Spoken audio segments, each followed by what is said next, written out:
Welcome back to the kitchen, fans. I am Tami Rasheen. And my name is Leroy Mark. And we are cooking up something delicious for season 3 of the Business of Influence podcast. It's brought to you by Style ID Africa. And as you know, we do everything to do with influencer marketing and the creative economy. And we're here to give you something delicious to bite on this season. I think let's take our fans back, and especially our new viewers who are joining, just taking them back to season 1, season 2, a little bit of snippets of what we spoke about and how we've landed up now at season 3, which is going to be delicious. That's what it's going to be. So season 1 was like, if we're talking in kitchen terms, it was like the peanut butter and jelly sandwich, right? It was basic. It was learning the building blocks of what it means to be a content creator. It was giving you insights into sort of the pitfalls and the highs you can get as a content creator. Things like paying your taxes, making sure you can work with other campaign managers and, executing the campaign briefs. What do we mean by a brief? the legality. And the Beside legality. Mr. Lawyer here, we had to have an episode on contracts, Yes. what to look out for, what should be in influencer agreements and contracts. It was the building blocks, the foundation, getting us going, getting me comfortable with filming. Yeah.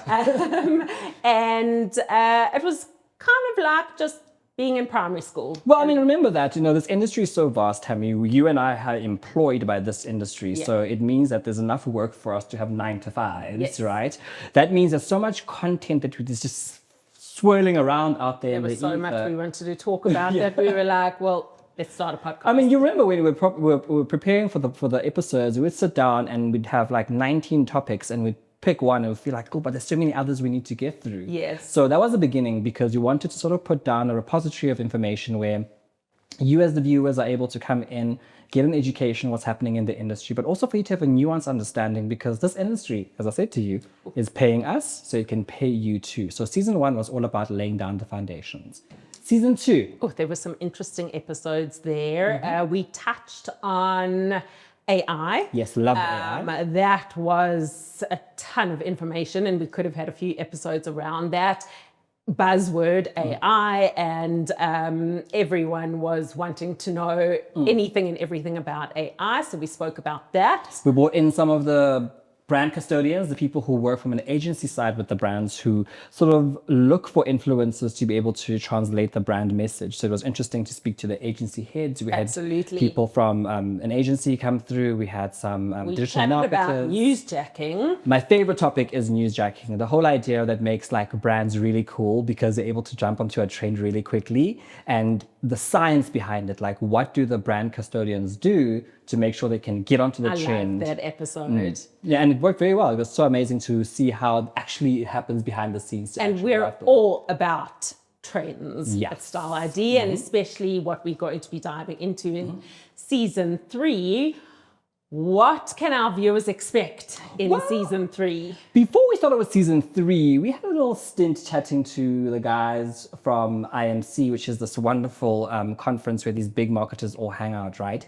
Which sparked an idea for us about how we're going to do season 3 differently. So we split up season 3 into 2.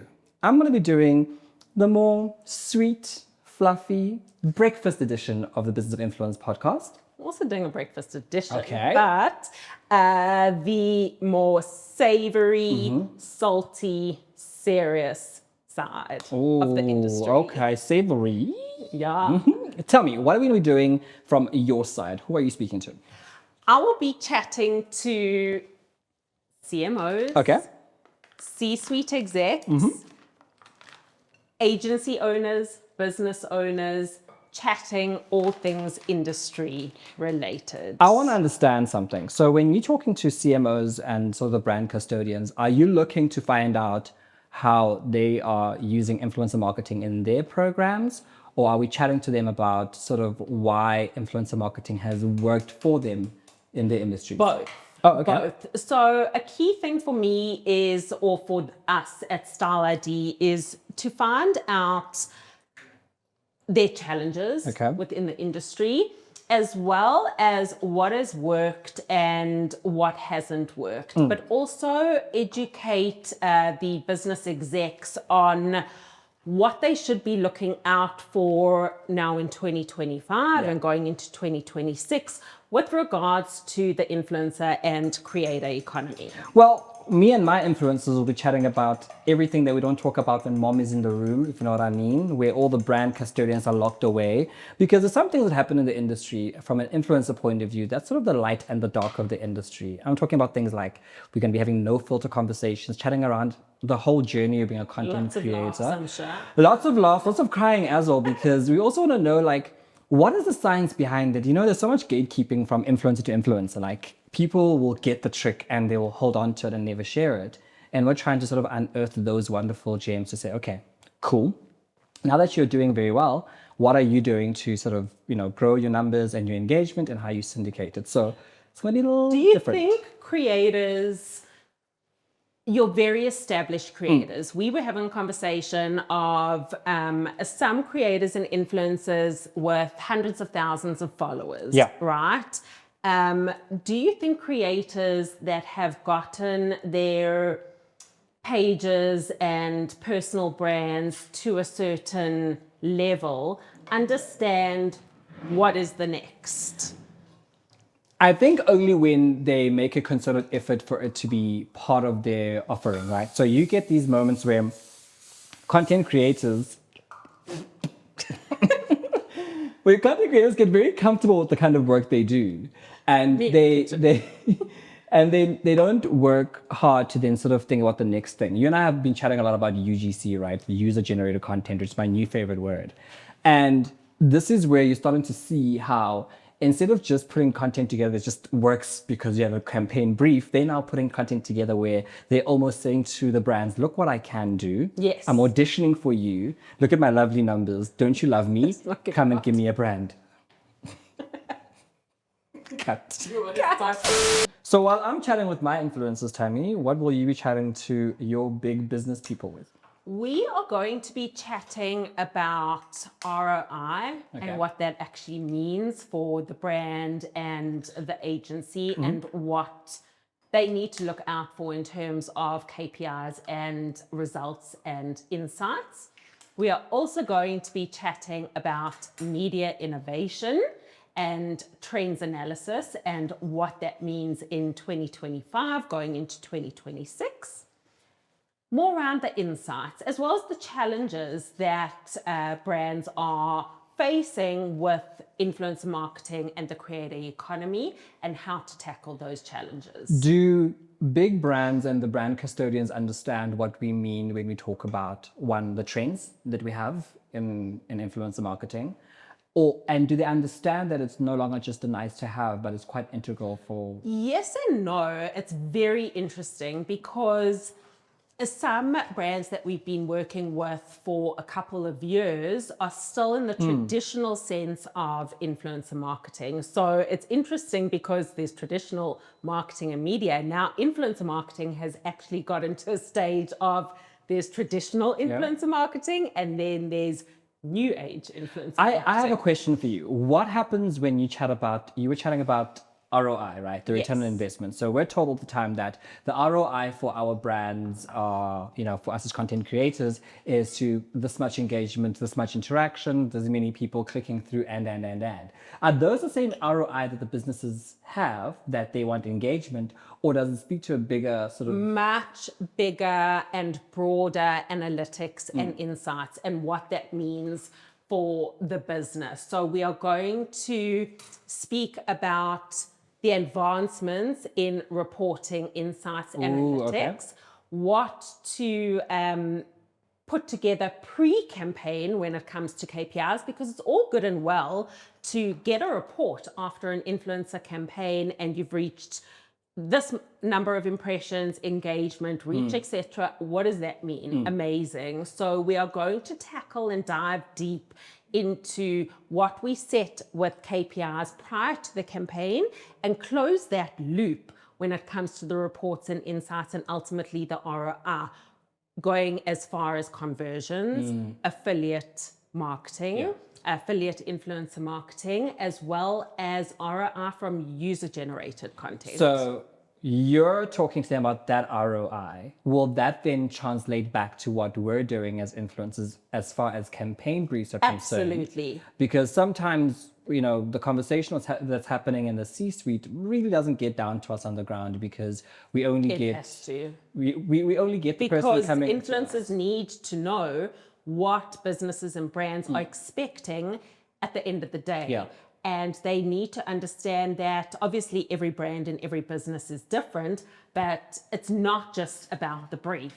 And it needs to be workshopped with the influencers and the content creators to fully understand what the brand is expecting post-campaign, which will then help the creators to build these long-term relationships that are still a trend, building long-term relationships with because brands and we love a businesses. year campaign. Year campaign. Yeah, and year-long campaigns to have. Because what happens is that we get the information sort of when it's done, and we're told we need you to do this campaign 1, 2, 3, and 4, and then we have these terrible sort of back and forths with the brand. where Always. the campaign manager keeps us telling us, no, that's not the way we're doing it. No, you're missing the point.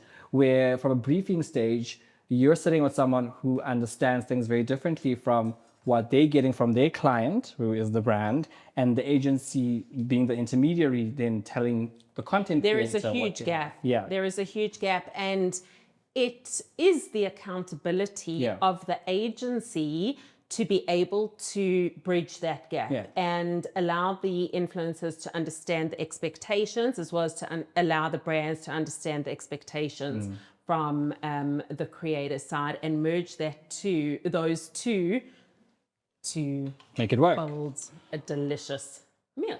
Well, what's going to happen while you're busy with your big people in the corner is me and the influencers are trying to find the medium and the middle ground as to how you become a content creator that's making bank, but also to keep the relevance going. We're finding that because there's so many content creators popping up from every corner, there's so many platforms. I mean, you've got content creators who are just LinkedIn focused, who are just TikTok focused, who are just Instagram focused. But we don't have enough conversations as content creators around the things that are really confusing to us. For instance, you get people who do content where you watch the content and you go, well, apart from just having space to plug in a brand, what was I meant to get from that piece of content? Correct. You have like what I was telling you about fitness influencers where I'm not getting a routine on how to train. I'm not getting, and how to make a beautiful pancake, but there's all this wonderfully shot content. What's the point? So there's actually somewhat of a disconnect sometimes in terms of what information are you giving your audience, but still maintaining some sort of story and aesthetic with regards to their content, and then tapping into the different channels. Listen, it's going to be a busy season. It is going to be a very, very busy season. I'm super excited. I hope our audience is too. And you get to get beautiful pancake from me. And omelette from me. We'll see you in a bit.